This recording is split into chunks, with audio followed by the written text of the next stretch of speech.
Hey everyone, we're at Techstrong Gang at RSAC Conference. And do we have a new Ministry of Truth in the U.S. government? You're watching Techstrong Gang.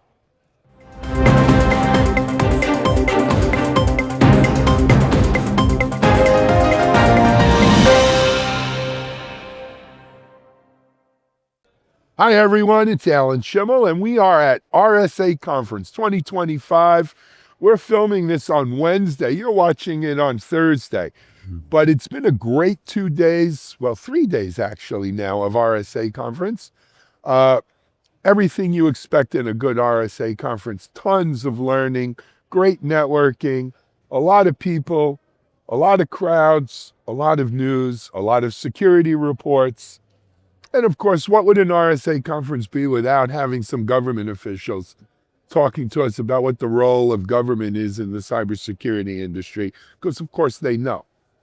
Let me introduce you to our esteemed panel of gang members here today. Again, joining me to my immediate right, no guitars in his background today, future VP analyst Mitch Ashley. Hey Mitchell, how are you? Good. And I have been asked, where's the guitars? They've asked you, really? Conference, where's the guitar? All right, there you go. Some people pay attention. Yeah. You having a good conference? It is. It's been actually really good. A lot of great things, and excited to talk about some of them here. Absolutely. Sitting to Mitchell's right is the lady from San Jose. She does know the way to San Jose. Yes, I do. Forward and backwards. Yeah, but she's also our anchor here at Broadcast Alley this week at RSA Conference, Lisa Martin. Hi, Lisa. How are you? Good morning, Alan. I'm great. I've been having so many great conversations here in Broadcast Alley, learning a ton from great leaders, great insights, and I'm looking forward to day 3. Me too. I forgot we're not supposed to put our hands on the table, huh? Yeah. Okay. Well, we'll slap you. Hey. And then finally, across the aisle from me here, he's come down from his perch where he overlooks all that goes on in his Here we domain. go again. Yes, Alan, I'm here. I'm John. John Swartz. Hey, so I was going to tell you, I used to cover this show a long time ago, and it's been a few years. It is so crowded. So I made the mistake of going to the W Hotel bar lobby by about 4 o'clock. Wow. Now what they're doing, to get a table, you got to spend $125 an hour to keep the table. Yeah. Then I have friends who camped out at the St. Regis. They started at 10:30 for a happy hour that started at 2 o'clock. They literally spent hundreds of dollars to keep their tables. So the economy is RSA is not right. RSA is not cheap. No. Oh my gosh! Expensive to do RSA. Yeah, people pay big bucks to be here. But here's an interesting thing. I'm not pointing fingers. But there was a time where my buddy and I Oh, no. Uh-oh. Oh wow! spent many an hour at that W bar, but not 4 o'clock in the afternoon. That was when we were just getting started with our meetings. We usually hit the W bar about 9 or 10 at That's night. a good time to go, but that's No, it was- used to be, that's where the industry gathered. that's where they all go. It's Right. ground It's a zero. hotspot. Exactly. But, you know, Yep. generational change from what I hear now, the W bar is actually empty at 9, 10 o'clock. Wow. Is that right? Okay. They don't hang there anymore. Interesting. Time All I to all I know is that about 4:30, when I'd That's given up, crowd. there were 50 people in line to go to the elevators to go to their Sounds room. like where I live in Boca Raton. It's Yeah. early bird time. So it's the aging of RSA. Discount dinner. Could Right, be. see, you just were there a lot of Lexuses lined up outside? Or? There were some Teslas probably too. Oh, but and some let's not go. Well, we'll go down that alley anyway in our first segment, I imagine. Absolutely. Oh. Anyway, John, you were doing a panel. I am going to today, or- do. I'm going to do one today. Through some horrible mistake, it's been granted a keynote status, Beautiful. which is good and bad. Yeah. But I'm going to be doing it later in the afternoon. It's going to be a bunch of VCs, including your friend who you mentioned. Shensi Wang. She's very animated, so she'll be on it. great It'll be about person. 15 minutes. Yeah, look forward to it. Night Dragon is sponsoring, so Dave DeWald is helping Well, organizing it. Yeah, that's not surprising. Not Very surprising. Yeah, exactly. That's their bailiwick. But Yeah, that's well, no, the connection between Chensi and Dave okay. goes back. Okay. far. Okay. So you know, I know more than Dave do. as well. Okay. Yeah, I've known him off and on for years, so Yeah. it should be fun. Great. But Should be yeah, good busy stuff. day. Absolutely. So I wanted to kick things off today RSA is known typically year in and year out. There was a very strong connection between the federal government and the RSA Conference. All kidding aside, Mitchell and I have been coming to RSA since 2002. Remember our friend Tony Sager? I do remember Tony. Tony led, I think it was the red team effort at NSA. Okay. And there was always an NSA booth on the show floor where you could go apply to work for the NSA. InfraGard meetings, all things kind of kicked off and happened. There is an FBI booth today. There's a very different FBI than there was then. And we always had keynote representation by high government officials. Usually there's always a general. H.R. McFarland has an event this week here Really? that I'm going to try to stop by. I think it involves some sort of book or self-promotion. But I was going to mention, you guys probably, back in the early 2000s, Richard Clark would be I here know every Richard. we used to meet every year with him. What a person. They had the head of the Secret Service. I remember moderating a panel with that individividual through BSA. It was always- a big deal when he came. It was Richard He was the always man. writing a lot of books. Look, He was Richard incredibly. and Amit, you're on, right? And Amit, by yeah. the way, there is a memorial for Amit. Well, you're going to see this tomorrow. But 9 o'clock tonight at the top. At the Marriott, Marquee, 9 to 11, one Tenable. from, Tenable. Exactly. And not only Tenable, but his brother Dove, who is a good friend of mine, will be there, and family. And anyway, but Amit and Richard, during the W. Bush administration, really started everything that you see as CISA today and a lot of the critical infrastructure and cybersecurity stuff. It was Richard and Amit who kind of set that course. But anyway, back to the story. Here at RSA, there was always a strong government partnership. Now, initially, when we all started looking at our schedules, there was no NSA. There was no, usually the NSA also would give a presentation. keynote on There was no NSA. There was no real government. There was no high government officials. At the last moment, the eminently qualified Secretary of Homeland Security, puppy killer. What's her name? I knew that was going to come out. Well, no, it's certain. It's proven. She did Oh, she admitted read it in her book. Yeah. Shoot read it in her- puppies. Yeah. Puppy dessert. Maybe we should send her to the Orca booth. Hey, there's a good. theme. There's a theme here. We go from Christine Noem to puppies. No carnage. On the same show. Don't shoot the messenger. I'm just laying out the facts. You're right. She must hate this show though, because after this first segment, we're going to talk about puppies in the third segment. Yeah. So this is the anti. Yeah. So I don't. I've heard that they sequenced them away. They're out of the crowds now. They're in hiding, protective custody. Yeah. Protective against violence. There might have been masked men taking them and sending them up to El Salvador. Maybe they'll bring them. They don't have tattoos. You know what? I We could can't get never. it back. You can never. I'm thinking about the jobs I used to have in like corporate media. I could never talk about any of this, and I always wanted to. And I was like, I had to. It's nice having your own thing. And then I'd get a message like, you Yes, need to take but, down. But anyway, Yeah. so Well, I digress. The Secretary of Homeland Security, Christine Noem, at the last minute was added as a keynote, and she gave a rousing presentation speech yesterday. John, you wrote Well, that. her infinite wisdom. I mean, that will be the only editorial thing I would do on this.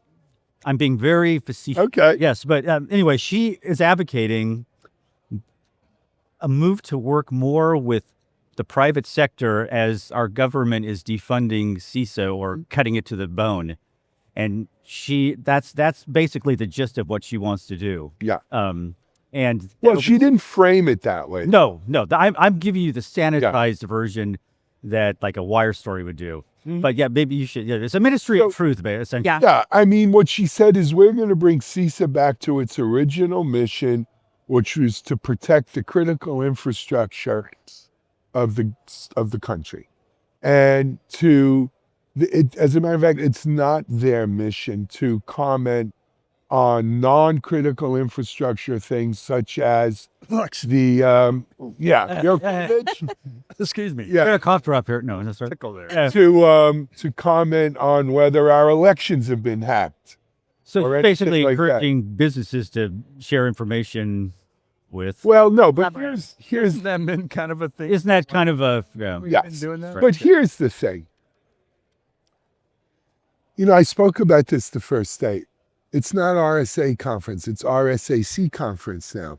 The C stands for community. And they've gone through a whole relaunch. And they are taking it upon themselves as a mission to represent the security community Yes. and be a North Star for what we should be doing as a community, as an industry, to protect our governments, to protect our industries, to protect our infrastructure and everything else. I say it couldn't have happened at a better time, because up until this point, our North Star was CISA. It was. It was NSA. And it was the yeah. government agencies, NERC and FERC. Remember, Yes. Mitch, we worked with them.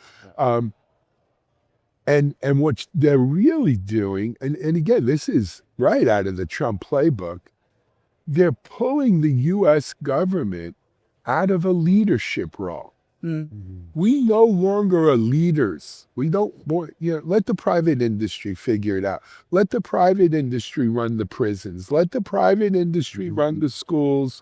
Let the private industry run critical infrastructure security. Let the Chinese do this, the Europeans do that. We want Greenland. We are on purpose, purposefully, abdicating our leadership position in this world. And this is exactly what that is. Now, nature abhors a vacuum. And I do think this is a tremendous opportunity for the RSAC company who puts on this event to take up the mantle, perhaps, and provide a North Star.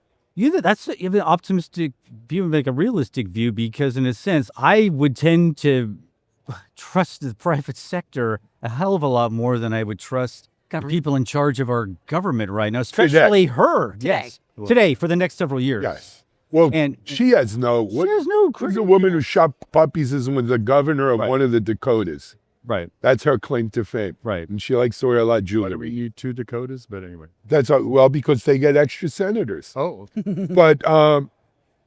But here's the thing to remember. CISA has not been around for 30 years. CISA is a relatively, I think it started during maybe W. Bush or Obama. it's about 15 years old. Is it Obama or W that started that? If I remember right. Yeah. But in that short time, they became a North Star. Yes. I remember. Yeah. The people who were running CISA, people like Chris Krebs, who, by the way, keynoted our DevSec Ops event 3 years ago, Okay. 4 years ago, Yeah. during COVID. Chris Krebs, the lady who just recently left there, was it Marianne? Oh, yeah. She has a sterling reputation. These are giants, So good at what she giants in this industry who took that mission. Well, so I want to ask you guys as cybersecurity experts, and you've been doing this for years. You built companies around this area. What are the bad? I mean, I'm thinking of the bad actors. They must be licking their chops, thinking, "Oh wow, They're too busy to be licking their chops. It's Christmas every day for them. Yeah. Yeah. well maybe there's Lined up. even more to look forward to, more Right. gifts." Yes. But in a mean- sense, they gifted this to them. I mean, you got Doge leaving stuff wide open when they're Yeah. done. So they're rushing in and grabbing what they can there. You've got us abdicating our leadership role in this industry. I mean, look, the EU isn't going anywhere. I'm sure they're going to continue. But, I mean, quite frankly, the U.S. government, The message. you see it with the MITRE database. It also, that's another example. It also opens up the government-to-government cooperation issue, or it collapses that. Because now, Well, let's yeah, say it calls the into US question. remains strong, or Canada, whoever in cybersecurity. Who do they work with in our government to go after the bad guys? Because they're not all sitting here in the U.S. We could sitting call up Kash Patel and tell him to go get a judge or two locked up.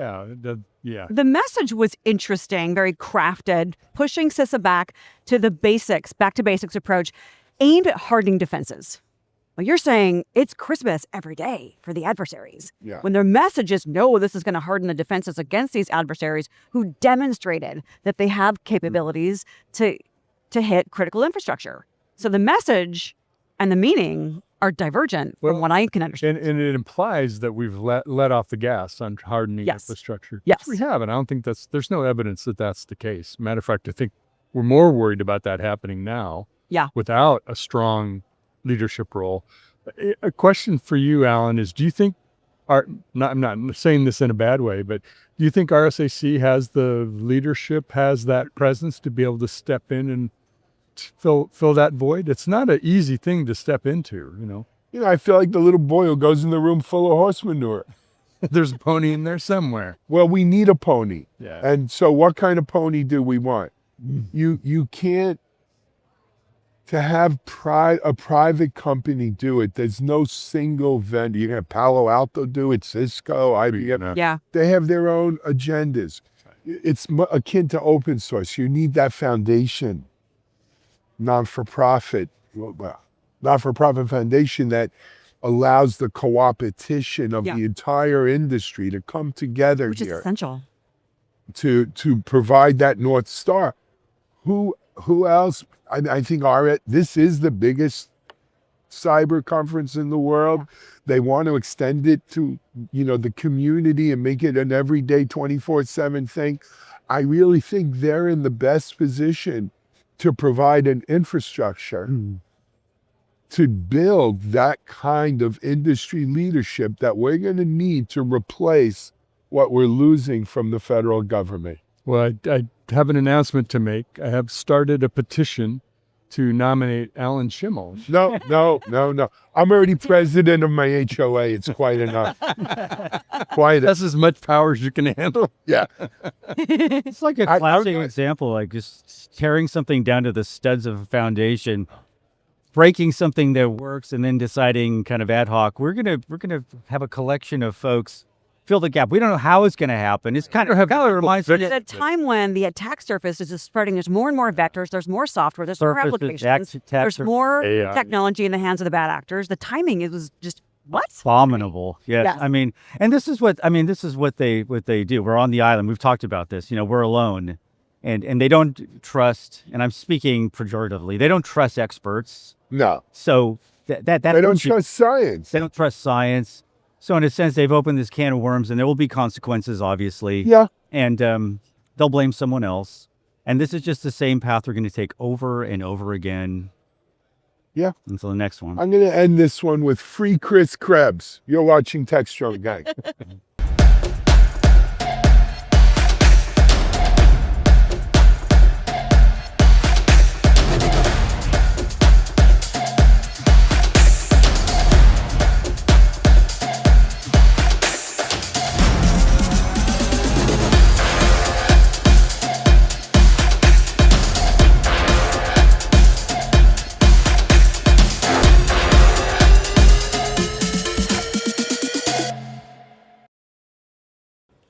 Hey everyone, we're back here at RSA Conference. It's quiet, it's early when we're recording this. Things really don't kick off for another hour or so, which gives us a chance to kind of reflect. Obviously, as we all knew coming in, one of the big stories this year was going to be AI and security, specifically agentic AI and security. And like everything else I've ever seen come down the pike here at RSA, one has to stop and say, is it worth the hype? Are we getting our money's worth? Is this fluff? John, I know you were at a Palo Alto event yesterday where AI was front and center. They had a marathon press conference yesterday. It lasted at least 2 hours, and it was at the Metreon. It was in a movie theater, so they had some theatrics. But in a sense, what they were talking about was the rise of AI agents. They believe it's a real thing, and they also believe it's going to be a real problem. There'll be a lot of blind spots and attack surfaces. So they talked about their AI security platform, which was much ballyhooed. They also had the CEO of Protect AI, who they just acquired, come on stage and explain the importance of what's going on. Meanwhile, I talked with the CEO of ForcePoint, who also announced an AI security platform. So I'm wondering, these are kind of counter moves or anticipated moves to what will happen with AI agents, I guess, Mitch? Is that where we're going? It's interesting because there's like many topics around AI. There's security of agents and how we protect against that. There's you building AI into your platform and making it better. There was a report, I think Mike Vizard had an article about it. Someone disclosed a vulnerability of bypassing the guardrails in LLMs that are used across all the major foundational LLMs, to basically injecting a JSON file or whatever that kind of skirts the ethical guidelines and what you can and can't do with them. To me, it's all sort of nibbling at the edges. Yeah, okay, yes, we want AI in our products. We want that to get better. We want, new capabilities. Cisco had a great presentation on Wednesday by a couple of their executives talking about how they've elevated and they're trying to take not just bolting on AI, but building it in and trying to, rather than centralize everything in one Splunk, map, to be able to access and use data for AI across tools, including things that aren't their own. They also contributed an LLM, Cisco did, that's focused on security rules and security diagnosis, which is good. I'm waiting, when are we stepping up to really, really addressing AI security up front? We learned in the move to the cloud that pushing it off for 2 years isn't going to work this time around, right? Saying the cloud's not secure, and AI is happening, whether we want it to or not, right? So we also learned in COVID time that we can do things in rapid, fast time. We can make decisions. We can get things done when we have to get things done. And hopefully we carry that lesson forward. So what are the rapid advances that we're making? Nobody's talking about secure code being generated by all these tools, right? They're hoping that the LLMs solve it for us, but nobody's really saying, how do we make sure that's secure? Who's testing it? Who's validating it? Can't count on it to be secure. No, exactly. And we're kind of in the hopeful land still, I think, of it. And that's just one part of it. So I think, to me, walking out of this year's RSAC is, okay, let's step up, people. What are we really doing? What's the real value AI is delivering for helping us secure what we have, as well as securing AI? The takeaway from some of these announcements, and I always have these kind of general feelings, is that they're planting a flag to establish themselves as the leader. And then by the third version of what they're doing, they'll probably get it right. So right now they're just creating a framework. I also think IBM and Box announced this partnership around enterprise use of data and safeguarding. And I give props to Box because that's consistently been their messaging through Aaron Levy for years about the importance of data security. So you bring up a great point, because I'm always going, what's the story here? We were talking yesterday with guests that every company has to have an AI story. How valid is it? But you mentioned the word framework. Is that where we are in the story right now? Is there constructing frameworks? Yeah. And down the road, that story could materialize and actually become executable. Are we cart before the horse? I don't know if we're up to constructed frameworks yet. I don't even think the cranes have arrived at the construction site. Okay. Look, Mitch, to your point, are we out in front of our skis? Hell yes. Hell yes. I mean, I've been coming to RSA a long time. There's always, there's Zero Trust and there's NAC. Back in the day, remember all the NAC companies? My God, yes. Yeah. And cloud security and endpoint security, and is antivirus full of crap or not? This is all AI. XDR, XDR, everything, right? CNAP. I mean, does the promise of AI promise to change the game fundamentally? Absolutely. Is it here today? Probably not. Vis-a-vis the amount of time we talk about it. Yeah. But are there concrete kind of baby steps, foundational pilings being driven in that we could build on? Yes. I think as we sit, with hindsight, we'll look at 2025 as the beginning of the AI era. But we're not at the end of the beginning. We're at the beginning of the beginning. Right. Yeah. And I think we have to not assume what we've been doing is going to get us there to this next wave, because we don't have best practices. No. Not even close. You have evolving. We have not only a bigger, threat landscape, a tech vector, but you have issues like an MCP server could be used as a way to inject code into an LLM or into an agent. We are at a place where LLMs and agents can rewrite their own prompts.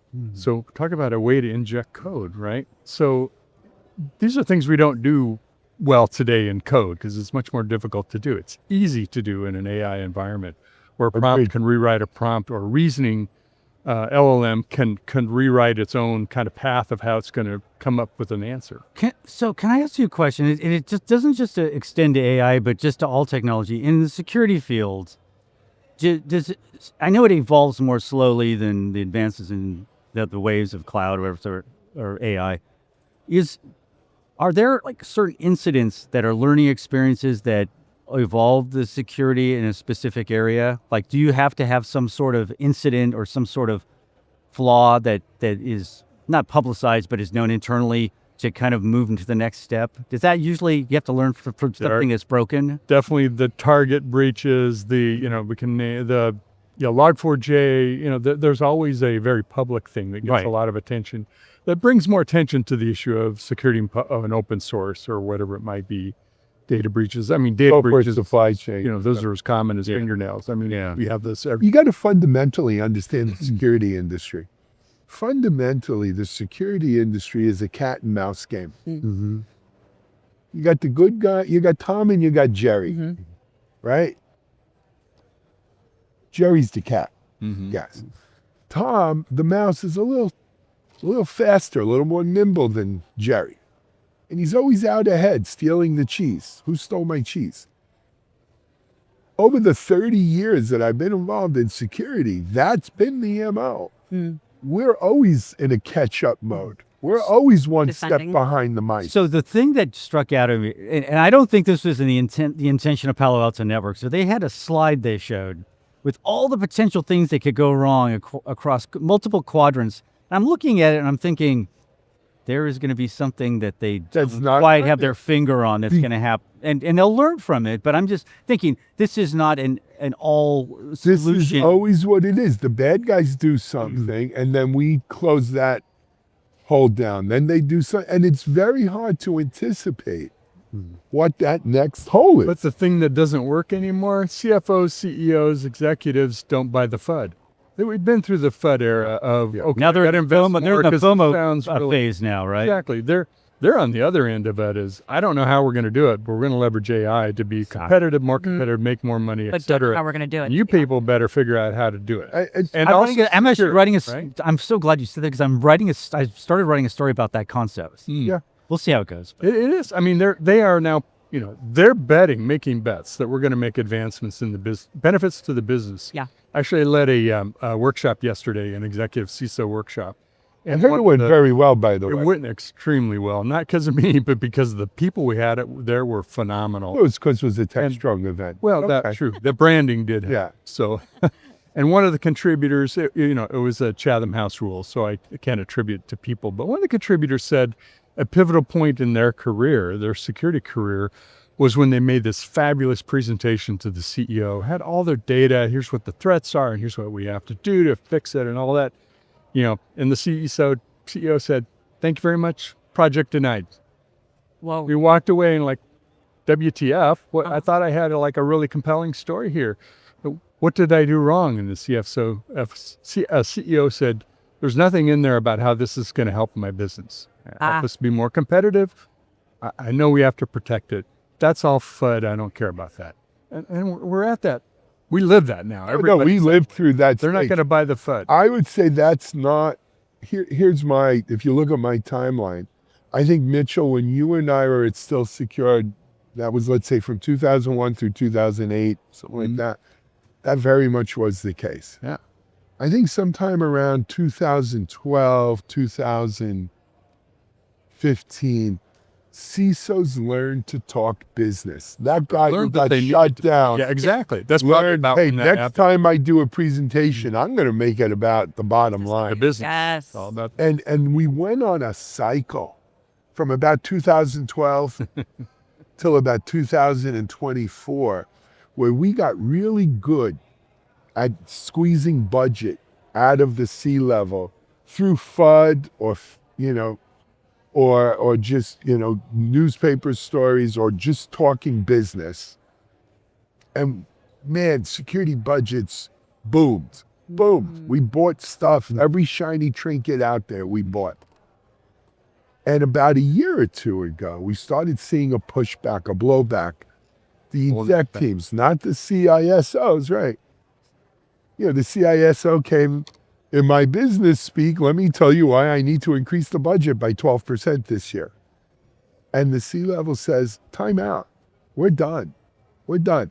I'm done buying shiny trinkets because for all of the money we're spending on this newest, greatest, latest gadget, widget, my security's not any better. Right. Can you show me that you have, you know, in real numbers, dollars and cents, made my security better? AI is not a feature. AI has to be a benefit. It has to return something. That's what they That's a want to great know. point. How, Value. show me in the bottom line, whatever it is we're investing. right, how is this going to make us, is it going to let us sleep better at night?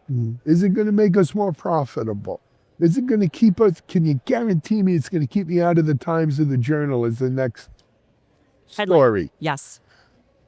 And now, for whatever reason, and I think we know the reasons, I think a lot of executive teams buy into AI as Aladdin's lamp. Sure. I got 3 wishes. Make me secure. Make me do more with less heads. Yeah. Not just in security and everything. Everything. And make me be a leader using AI, right? And now your 3 wishes are up. And what do you do next? What? You should have used that last wish to make more wishes. But anyway, I always thought that watching the movie when I was a kid. Why wouldn't you just use your last wish to make more wishes? I know. I think every kid thought. Oh, we did? I thought I was a Sharpie. I was like, that. I was like, you know. I'd like 1,000 Anyway, wishes. yeah, that's it.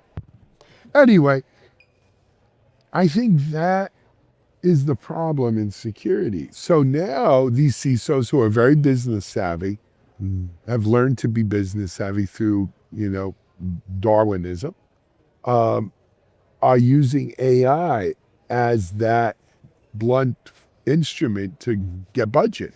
And the problem, as you said, Mitch, is it's really hard today to point to, you know, what's the impact here? What's the economic impact? What's the business Well, I'll go back impact? to the great philosopher, the first George Bush, Poppy. who borrowed from a Wendy's commercial. Where's the beef? I was just going to say, you're going to say, where's the beef? Where's the beef? But I do think that's the state of it. Now, as I said, 2-3 years from now, we may look differently and say, Oh, definitely. wow, what an Probably. impact. What an impact. We'd love it if that happened. Exactly. And I think that's my message is like, I'm not worried about features. I'm worried about outcomes. Why do we make a big difference with Absolutely. AI? That's what the story needs to be, but it has to be substantive. Yeah, Substantive. Where's the beef? Yes. Where's the beef? We're going to take a break here on Techstrong Gang. We're going to come back and we have a puppy story. Doesn't include the puppy killer. Stay tuned. Discover Techstrong Group, the epicenter of tech innovation. We're your go-to for reaching IT leaders and practitioners worldwide. Our secret? Impactful content that sparks awareness, engagement, and top-quality leads. With us, you'll access editorial websites, streaming videos, virtual events, custom content, analyst research, and more. Join our satisfied clients. Let's revolutionize your tech journey. Contact us today and tell your story to the world in the most powerful way with Techstrong Group. Hey everyone, welcome back to Techstrong Gang. We have had a spirited conversation, as you know, and now we're going to be talking about puppy love, not the Donny Osmond song, Puppies Here on the show floor. Alan wrote a very stimulating article yesterday. Are puppies the new booth babes? What do you think? Alan, what did you see at Orca Security's booth that caused this really philosophical blog Yes. So a little background and a mea culpa. Orca's not the only one with animals at their booth. Correct. There's another booth that has goats. Yes, I saw.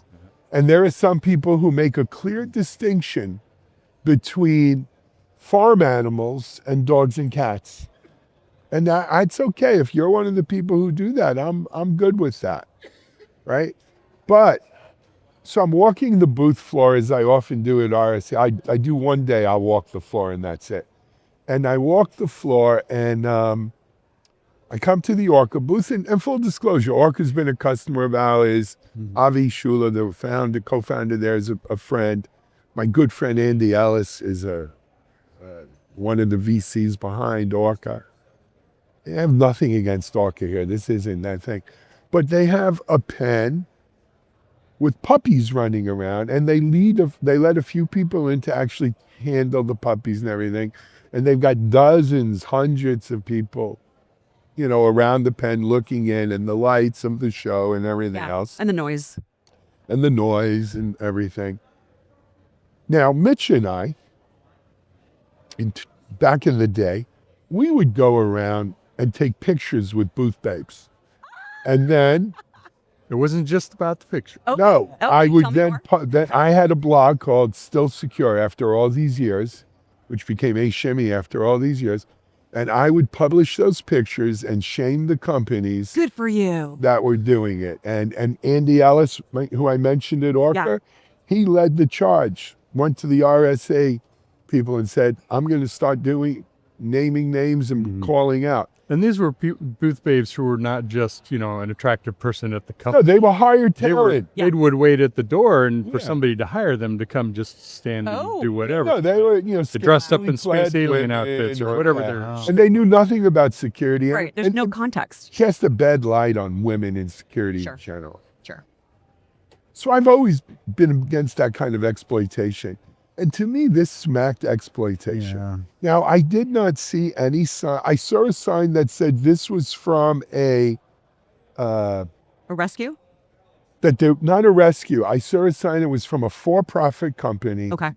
who donates 10% or something of their proceeds to humane societies and rescues. I didn't see anything about adoptions or anything like that. I actually was standing next to Andy at the time, and I asked him, I said, Andy, I'm going to write about this. Andy said, just be fair about it, please. And I was. I wrote, what do you think? Yeah.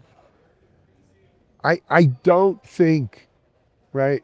They were claiming that having puppies around de-stressed people, made them calmer, lowered blood pressure. Yeah. At what cost to the dogs, number one?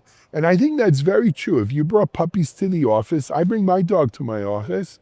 It's a great thing, right? You have your dogs. dogs at your are Done home. see them all the time. Yeah. Kaya's there, yeah. People aren't here at RSA. They're not working generally if they're walking the floor. I don't think that's the stress we're looking for. So I don't buy into that. Let's call it what it is. It's a marketing gimmick. Yeah. Oh, of course. It's a marketing They gimmick. tried to draw a parallel with that marketing gimmick to the comfort and peace of mind that Right. their security solutions Again, deliver. marketing. And a puppy's comfort. Right. It's a When they're marketing biting gimmick. their razor sharp teeth. So I put it out there and said, what do you think? A couple of their employees commented on LinkedIn. First, they said that I was trying to equate women with puppies. Bad luck. Like he's going to try to shame me. I was talking about booth babes when this boy was in diapers. Now, I'm not going to mention your name today, but next time I will. I said, no, I'm not comparing women to dogs, puppies, except that it's both a case of exploitation. Yes. Yes. And maybe you want to look that word up. He's got an MBA, he claims. He could probably look it up. Then he came back and said, had I taken the time to go into the center of their booth, right? The puppy pen's out here. The center of their booth is there. I would have seen that these puppies are available for adoption and then explain that. Now, I've adopted puppies. In my two puppies. My last one I didn't adopt. Adopting a puppy is not something you make as a snap decision while you're walking the floor of RSA Conference. Let's be real. Yeah. You don't adopt a puppy because it's cute and you take it home and say, I changed my mind. When you adopt a pet, you adopt it for life. Right? It may not be your whole life, but it's their whole life. And so this is not a decision to be taken lightly, and this isn't the place to be doing it. You want to hide behind that with your cheap marketing gimmick, hide behind that. People see it for what it is and it deserves to get called out. Okay. Then this person tried to say, well, where our booth is on the edge of the show floor, so there's not all the bright lights and everything. Hey, How many bullshit. How many thousand people walk through these aisles? Their booth is right on the edge when you come down the escalator. Stop. So finally, I wrote this person and said, you know what, please stop, because all you're doing is sounding like a whining vendor trying to defend yourself. Yeah. And it's not going to end well. I could pretty much guarantee it's not going to end well. So stop. So my advice to you is this. I'm all for marketing. I'm pro marketing. I'm also pro puppies. Me too. This isn't the place for this. You know, when I first thought about this, the more I thought about it, it brought me back, and I'm going to date myself, to the National Lampoon cover, the famous dog cover with the gun held to the dog's head. It says, if you don't buy this magazine, we kill the dog. Yeah. And I know I'm being a little extreme. I apologize. I don't mean to. You don't have to apologize. Larry the lobster on. I try to be polite, but this No, I know. smacked me as I felt like I feel the same way about petting zoos sometimes too. I feel so Well, that's bad. on out the petting zoo animals, right? Yeah, they're just I can't. So anyway. my thought is like, instead of fighting it, just say, yeah, it was a cheesy marketing thing. Yeah. And we were trying it, and maybe it didn't go over well. And if it didn't, we were, hey, we didn't have to offend anybody, but stop by and visit us. Yeah. Haven't you all seen this before? Because I have. Puppies for adoption. What I saw that Dell did that I thought worked well was they had a pen that was not associated with a vendor. This is a couple Dell worlds ago. And it was service animals that were in training to assist veterans. So it was a good cause. It was like Michael's Angel Paws is the name of the nonprofit. I actually had a dog on my former show, but there was a good cause for it. This seemed to have no context. No.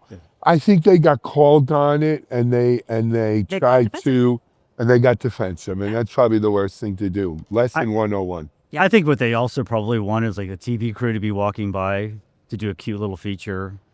Maybe somebody will do that. I mean, there is a certain appeal, but it is a pretty cynical, it's kind of a cynical play. Well, It absolutely is. But call it what it is. I think kittens are next. Don't Don't think we should try kittens and see if that works. kittens really don't act well. You don't socialize kittens. No. Like you do dogs. But socializing dogs, you go to a dog park. Yeah. You bring them to a small group of people. Not crowds and crowds. Not a 40,000 person conference. Right. And look, you try it, you do it. I don't think they'll do it next year. Oh, no. I doubt it. And They've if that's learned if that's the lesson that comes out of this, then Mission mission Have a accomplished. sign? We'd love to have you donate to ASPCA. And Right. We don't believe it is that, Absolutely. Make the whatever. Humane Society Yes. thing. Have pictures of dogs. Yes.